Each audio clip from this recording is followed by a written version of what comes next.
The champagne didn't just hit my face. It exploded. Glass shattered at my feet, liquid soaked into my sweater, and laughter ripped through the room like a blade. 200 people were watching. 200 people had gone silent just long enough to enjoy it. I stood there frozen, my hands shaking so badly I could barely breathe, while Helena Crown, my mother-in-law, lowered her empty glass and smiled like she'd just won something precious. "Sign them," she said calmly. "Let's not drag this out." The divorce papers were already open in front of me. My husband, Julian Crown, didn't look at my face. He didn't need to. His arm was wrapped around another woman's waist, her manicured hand resting comfortably on his chest, like she'd always belonged there. And maybe she had. Because tonight wasn't just Christmas. Tonight was an execution. Phones were raised. Whispers spread. Someone laughed from the back of the room. I picked up the pen. My fingers were numb. My chest felt hollow. I signed anyway. That's when Helena leaned close enough for only me to hear. "You came into this family with nothing," she whispered. "And you'll leave the same way." She was wrong. But none of them knew that yet. Because 3 hours earlier, I had answered a phone call that would erase their smiles, shatter their empire, and turn this Christmas party into the beginning of their worst nightmare. They thought tonight was the end of me. They had no idea it was only the beginning. Welcome back, my beautiful family and friends. I have missed you all. Missed all the experiences we've had together. It's been a rough ride as we're currently battling some technical issues, but trust me, we're getting everything back and running. So stick around, I need your support on YouTube now more than ever. Thank you especially for sticking around to this very moment. If you're hooked in and you're ready to enjoy this story, click subscribe and let me know in the comments where you're watching from, because tomorrow I'll be giving you another story just as interesting as this one. And you don't want to miss it. Now, back to the story. The Crown estate looked like it had been ripped straight out of a holiday magazine. Snow drifted softly over iron gates, white lights wrapped around towering pines, and a 20-foot Christmas tree glowed through the floor-to-ceiling windows like something holy. Inside, Power drank champagne and called it celebration. And I stood at the edge of it all, wet, humiliated, and officially disposable. What they didn't know was that while they were planning my public humiliation, someone else had been planning my return. Before we go any further, let me ask you something. Have you ever been underestimated so badly that people felt comfortable humiliating you in public? Tell me in the comments. I read every single one. Before that night, before the champagne, the laughter, the papers, I believed endurance was love. I believed if I stayed quiet long enough, worked hard enough, shrank myself small enough, I would eventually earn my place. That was my mistake. My name is Maribel Rowan. And before I became the woman they humiliated in front of 200 guests, I was just a girl who had never belonged anywhere and wanted desperately to belong somewhere. I grew up without memories of parents. Not because I forgot them. Because I never had the chance to know them. The state facility I was raised in smelled like disinfectant and old metal. 17 children to a room. Narrow cots. Thin blankets that never quite kept the cold out. Birthdays were shared. Clothes were donated. Love was conditional and temporary. You learned early not to get attached. People always left. When I turned 18, they handed me a trash bag with my belongings and a pamphlet about independent living. That was it. No family dinner. No phone number to call. No place to return to if I failed. So I didn't allow myself to fail. I worked mornings at a cafe, afternoons at a bookstore, and nights cleaning offices downtown. I slept 4 hours a night and told myself exhaustion was temporary. Hope wasn't. That's where I met Julian Crown. He used to come into the cafe every morning at exactly 7:20. Black coat. Expensive watch. Polite smile. He always tipped too much. The first time he spoke to me, it wasn't flirtation. It was curiosity. "You look tired," he said gently, as if it mattered. No one had ever said that to me before. We talked in fragments at first. 5 minutes here. 10 minutes there. He asked about my books, my work, my plans. He listened.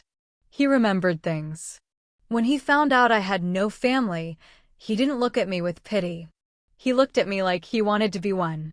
He told me his life was complicated, that his parents were demanding, that wealth came with expectations. But he said none of that mattered. People make families, he told me one night as we walked through the city lights. Money doesn't. I believed him. I married him 6 months later. I didn't marry into a family.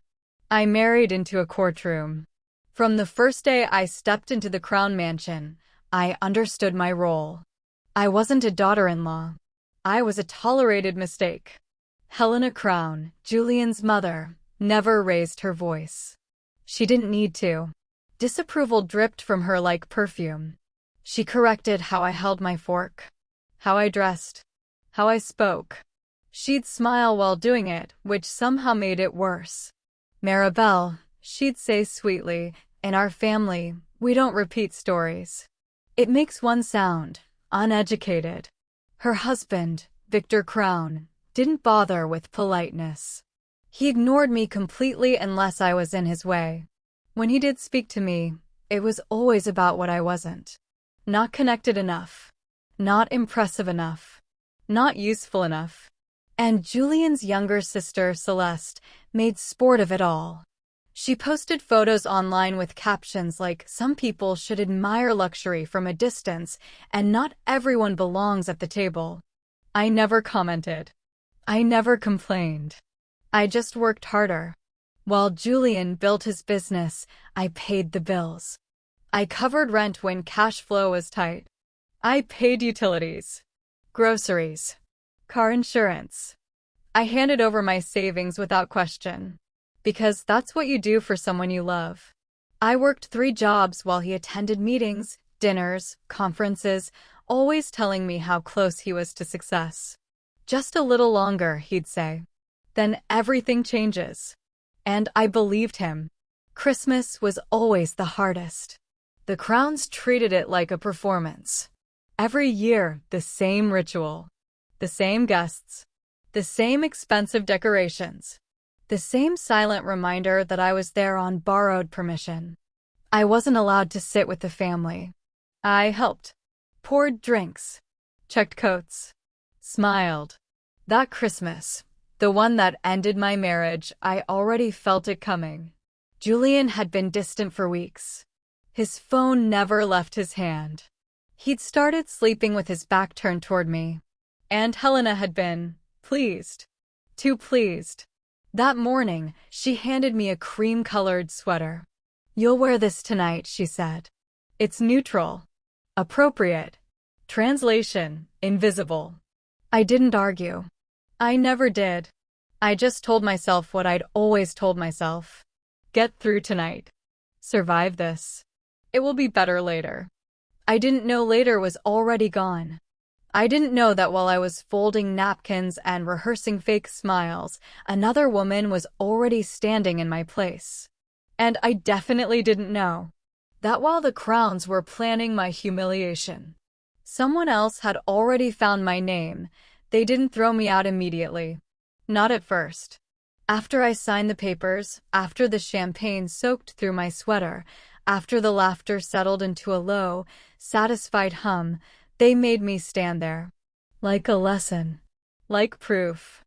Julian folded the documents carefully and handed them to his attorney, who nodded as if this were just another business transaction.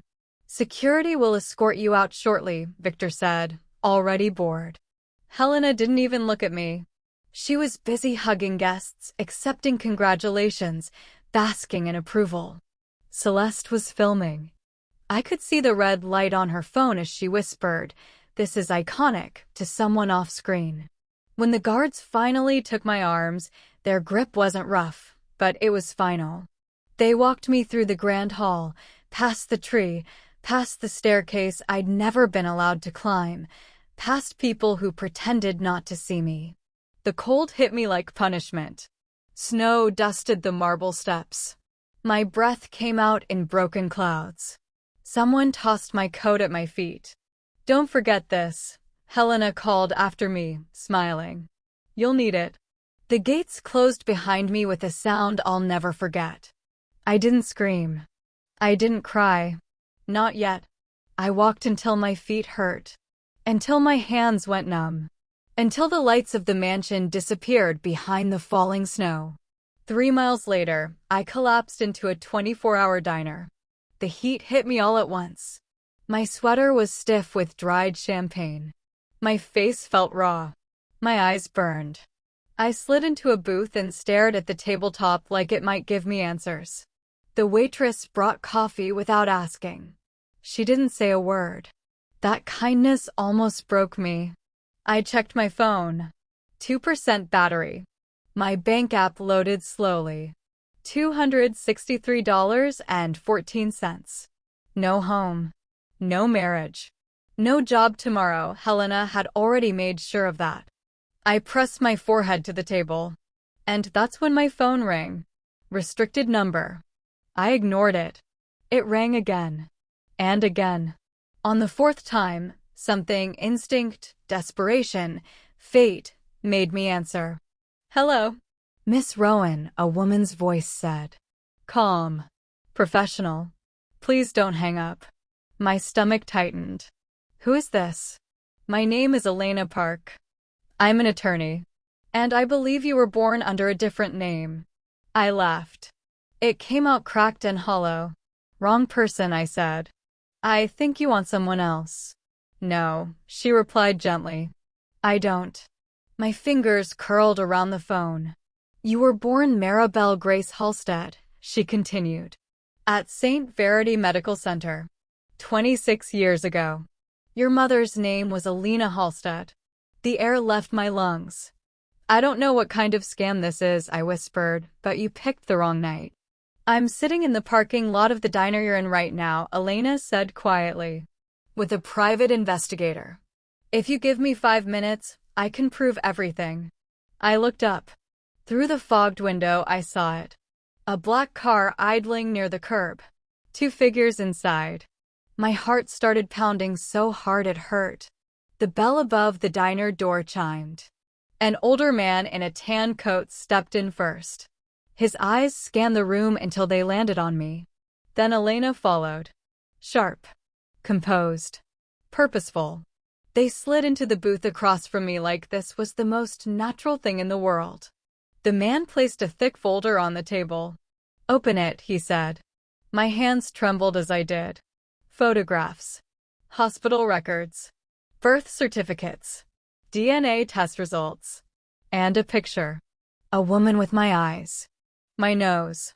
My face. Holding a newborn baby. "That's your mother," Elena said softly. "She died the night you were born." The world tilted. The man leaned forward. "Your father," he said, "is Dominic Halstead." The name hit me like thunder. Halstead Holdings. Finance. Real estate. Technology. A global empire worth billions. "You were taken from the hospital," Elena continued, "by a nurse. She raised you under another identity. When she died, she left a confession." I stared at them. This wasn't real. It couldn't be. "I was just thrown out of a mansion," I said hoarsely. "I don't have parents. I don't have a future. You're telling me I'm, what?" "Elijah Halstead has been searching for you for 26 years, Elena said. "He's dying. And his final wish is to meet his daughter." Tears blurred my vision. "Prove it," I whispered. Elena made one call. An hour later, I was in a car that smelled like leather and silence, driving toward an estate so vast it made the Crown Mansion look like a guest house. And waiting inside was a man in a wheelchair. With my eyes. When he saw me, he broke. "Maribel," he whispered. "My daughter." And just like that, The girl who'd been thrown into the snow was gone. Dominic Halstead's estate was enormous. Marble floors reflected chandeliers like frozen stars. Walls were lined with decades of wealth, paintings, awards, rare artifacts. Yet, for all its beauty, the air smelled of something else. Caution. Danger. Secrets. I followed Elena and the private investigator, Gideon Merrick, through a maze of hallways to Dominic's office. He was frail, pale, hooked to oxygen, but his eyes were alive. Piercing. Determined. Full of recognition I could feel in my bones. "Maribel," he whispered, reaching for my hand. "You're here. My God, you're finally here." I fell to my knees beside him, overwhelmed. Every memory of humiliation, poverty, and betrayal came crashing in. All at once, it made sense. All at once, it gave me power. Elena cleared her throat. "I need to be frank," she said. "Your father's younger brother, Silas Halstead, has been controlling Halstead Holdings in secret. He's corrupt. He's embezzling millions. And he's ruthless. If you reveal yourself now, he'll do everything in his power to stop you." I swallowed. My throat felt raw. Corrupt uncle. Hidden empire. Billions at stake. It was intoxicating. It was terrifying. "You want me to stay hidden?" I asked. "Yes," Elena said. "Learn the business. Watch. Wait. We can't move until we have evidence. Until you're untouchable." I nodded. It was more than a plan, it was a war strategy. But then, my mind wandered to Julian Crown.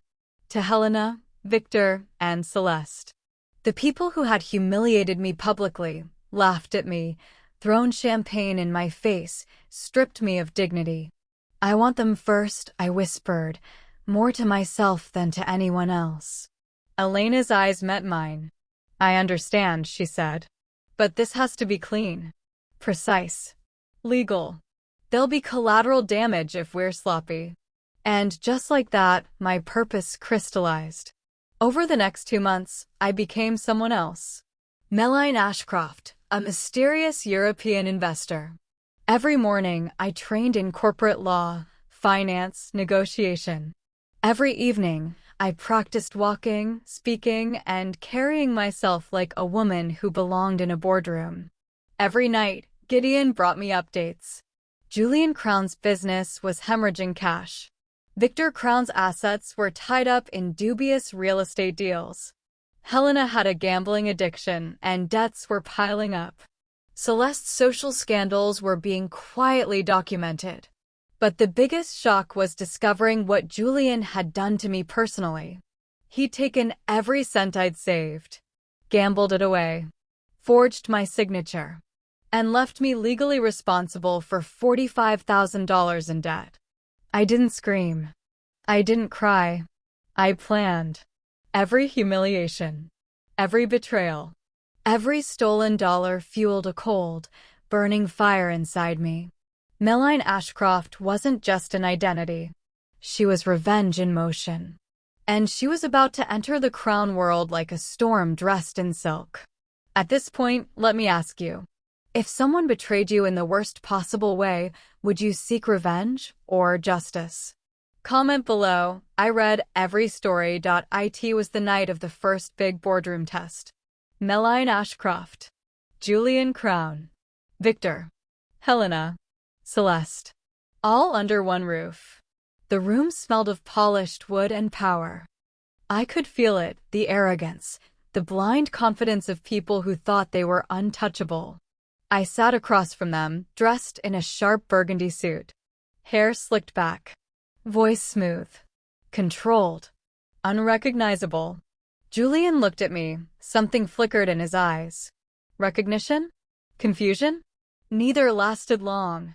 "My investment proposal," I began, "is for the acquisition of Crown Development Holdings, $10 million. Victor's eyes lit up. Helena's lips curled into a sly smile. Celeste whispered something into Julian's ear and smirked. They didn't see me yet. Not really. As the meeting progressed, I let them talk. I let them show off. I let them underestimate me again. Then Gideon slipped me a note. Julian isn't who you think he is. My pulse quickened. He's been working with Silas Halstead to drain your father's company. Everything shifted. Julian, the man I thought had married me, betrayed me, and humiliated me, was not just greedy. He was part of the enemy. I couldn't believe it at first. Then I remembered the $45,000 debt, the stolen savings, the forged signatures. He hadn't just failed me as a husband. He had planned it. Every humiliation, every public display, every cruel laugh at the Christmas party. It had all been orchestrated by him. And now he sat across from me, smiling politely, unaware that I knew the truth. My stomach twisted. I wanted to stand, scream, throw the pen across the table, but I didn't. I stayed calm, controlled, ice in my veins. Because this wasn't about emotion. This was about power. And in that moment, I made a decision. I would destroy him. I would destroy the crowns. I would expose every secret, every debt, every hidden scandal. And I would make them beg for mercy they had never shown me. That night, a new plan formed. I was no longer Maribel Rowan. I was Meline Ashcroft. And Meline always won. Here's a question for you. If someone you loved turned out to be working with your enemy, would you forgive or plan the ultimate comeback? Comment below. I read every single one. The snow outside fell harder that night, blanketing the city in white silence. Inside, I sat in a small apartment that Gideon had arranged. It smelled faintly of dust and old coffee. The glow from the streetlights painted long shadows across the walls. For the first time in weeks, I allowed myself to breathe. And for the first time in weeks, I allowed myself to feel. Because I had been fighting constantly, learning the business, building my new identity, planning, scheming, watching the crowns and Julian like a hawk. And still, I felt alone. Julian, he wasn't just a traitor. He was a reminder of every betrayal I had ever suffered. The crowns were untouchable, arrogant, confident in their untouchable world. And now I knew, if I moved too soon, I could lose everything. Gideon had left to gather more intel. Elena was checking in from the city office. I had no one physically near me. The cold crept in and my mind spiraled. Maybe they were right. Maybe I was just a girl from nothing. Maybe revenge was a fantasy. Maybe the empire I was born into, and the life I'd just discovered, was already beyond my reach. I stared at my reflection in the darkened window. Meline Ashcroft. The woman I had become. The woman I had trained to be. And yet, she didn't feel like me. Tears blurred my vision. I thought of that Christmas party. The champagne hitting my face. The laughter. The public humiliation. And the worst part? Even now, Julian's betrayal didn't feel like the final act. It felt like the beginning. Because the deeper I dug, the more I realized the crowns had allies I hadn't accounted for. The deals, the debts, the corruption. It was larger than one family. I was a small player in a very dangerous game. I curled into the couch, shivering, and whispered to the empty room. Maybe I'm not ready. But then, a note slid under the door. Elena's handwriting. You are ready. Remember, power is in patience. Watch, learn, and strike at the perfect moment. They will never see it coming. The words were a lifeline, a spark in the darkness. And I remembered something my father, Dominic Halstead, had told me. Maribel, the night may be dark, but truth doesn't hide forever. And neither do we. I pulled myself upright. My hands no longer shook. My chest no longer felt hollow. I had everything I needed. Patience, knowledge, allies I trusted, and most importantly, fire. The crowns had thought they had won. They had thought I was finished. But they didn't know the worst was yet to come. Here's something to think about. Have you ever hit rock bottom, only to realize that your lowest point was actually the beginning of your greatest comeback? Share your story in the comments. I read every single one. The morning light was pale and hesitant, seeping through the blinds like it didn't want to disturb the quiet. I sat at my desk, Melanie Ashcroft's persona fully formed now. Sharp suit, polished nails, hair perfectly styled, every detail intentional. But it wasn't the surface that mattered, it was the mind beneath it. I opened the dossier Gideon had delivered overnight. Julian Crown's assets, Helena's shell companies, Victor's offshore accounts, Celeste's scandals. Every piece of the puzzle was there. And that's when it clicked. It wasn't about rushing. It wasn't about brute force.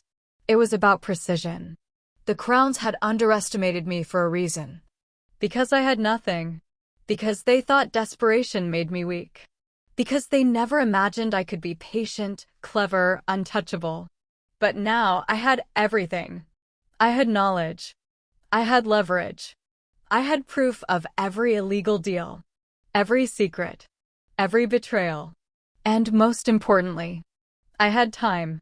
A plan began to form, not just to take them down, but to reclaim everything that had been stolen from me, my dignity, my fortune, my identity. The first step, Julian. He had betrayed me. He had humiliated me. He had forged my signature. And yet, he thought I was powerless. I smiled, a slow, deliberate smile that Melanie Ashcroft would wear perfectly. Power, I whispered to myself, is not taken. It is earned. I made a list. Step 1. Secure legal evidence against Julian and Victor Crown. Step 2. Destabilize Helena's social standing and her financial leverage. Step 3. Reclaim my savings and expose Celeste's scandals to the public. Step 4. Confront the family in a single, decisive moment they would never forget. Gideon brought in the last piece of the puzzle. Julian had been secretly working with Silas Halstead to manipulate both the Crown and Halstead Holdings. The thrill hit me. This wasn't just revenge. It was justice. I leaned back, closed my eyes, and felt the fire ignite again, the one that had burned since that Christmas party, since the first sip of cold champagne had soaked my sweater, since laughter had cut through me like knives. I was no longer the girl who cried at the diner. I was no longer powerless. I was Melanie Ashcroft. And when I struck, it would be final. Here's a question for you. When have you realized that your greatest strength came from the moments you felt weakest? Comment below. I read every single one. The boardroom smelled of polished oak and anticipation. Cameras flashed, cell phones recorded, and the air was tense, like everyone knew something monumental was about to happen, but no one knew what. I walked in. Burgundy silk dress. Hair pinned high. Glasses reflecting the chandeliers. Melanie Ashcroft was no more. Maribel Grace Halstead had returned. Julian Crown's eyes went wide. Recognition flickered. Shock. Panic. Victor, Helena, Celeste, they all froze, unsure how to react. Ladies and gentlemen, I said, my voice calm but sharp as a blade. Thank you for joining today's emergency shareholders meeting. I didn't pause. I removed my glasses. I am not Melanie Ashcroft. My name is Maribel Grace Halstead, daughter of Dominic Halstead, sole heir to Halstead Holdings. Gasps. Whispered disbelief. Julian's face drained of color. Helena's fingers gripped the edge of the table. I've spent the last 2 months watching, learning, documenting. And today, every lie, every betrayal, every crime you've committed is about to come to light. I projected the evidence on the massive screen behind me. Julian had forged signatures. Victor had hidden embezzled funds offshore. Helena had gambled and lost millions of company assets. Celeste had been manipulating social media for personal gain. Federal agents walked in. One by one, they began escorting Julian, Victor, and Celeste out. Helena screamed, clawing at the air. Julian's eyes met mine. You tricked me, he stammered. I smiled. Cold. Calculated. No, I said. You underestimated me. I turned to Helena. Remember the champagne? The public humiliation. She collapsed into her chair, sobbing. Justice, I whispered. Then I addressed the room, my father's vision echoing in my mind. This company will be ethical, transparent. And those who tried to destroy me, destroy my family, or destroy justice will no longer hold power here. I had reclaimed everything. My identity, my inheritance, my dignity. And as the crowns were led away in handcuffs, I realized something profound. This wasn't just revenge. It was freedom. Here's a question for you. Have you ever witnessed someone completely underestimated rise and reclaim everything? What would you do in their shoes? Comment below. I read every single one. Winter had returned, but this time, it felt different. Snow fell gently outside the windows of Halstead Holdings headquarters, soft and quiet, like a world finally at peace. I stood in my father's office, overlooking the city. The skyline gleamed under the pale winter sun, and for the first time, it felt like it belonged to me. Dominic had passed peacefully, surrounded by family who loved him and knew the truth. His last words haunted me and lifted me at the same time. You were always my daughter. Your strength will make this right. I smiled, remembering the tears, the humiliation, the betrayal. Every insult, every stolen dollar, every bitter laugh. All of it had led me here. The crowns were gone. Julian in federal custody, Helena bankrupt and disgraced, Victor exposed, Celeste vanished from social circles in shame. Justice had been served. And now Halstead Holdings was mine to lead. But I didn't want to be a tyrant like Silas or Julian. I wanted change. Scholarships for orphans, like I had been. Mentorship programs for young women in business. Ethical investments, housing projects, and opportunities for those who had been overlooked. I had everything I thought I wanted, but more importantly, I had purpose. One quiet evening, I visited my parents' graves. The snow fell gently, covering the tombstones in white peace. Thank you, I whispered, for showing me who I am, even when I couldn't see it myself. I walked away knowing the world had changed not just for me, but for everyone I could now help. The girl who cried at the Christmas party was gone. The woman who stood tall in the boardroom was here to stay. And the life stolen from me? It had been returned. Here's the final question for you. Have you ever faced someone who doubted you and come out stronger than they imagined? Comment below and share your story. I read every single one. Subscription and outro script, YouTube friendly. Thank you for watching this story to the end. If you enjoyed this story, you will surely love the next one. It's just as thrilling, emotional, and full of twists. Click on the image showing on your screen right now to watch the next one. Remember, your darkest hour might just be the beginning of your greatest victory.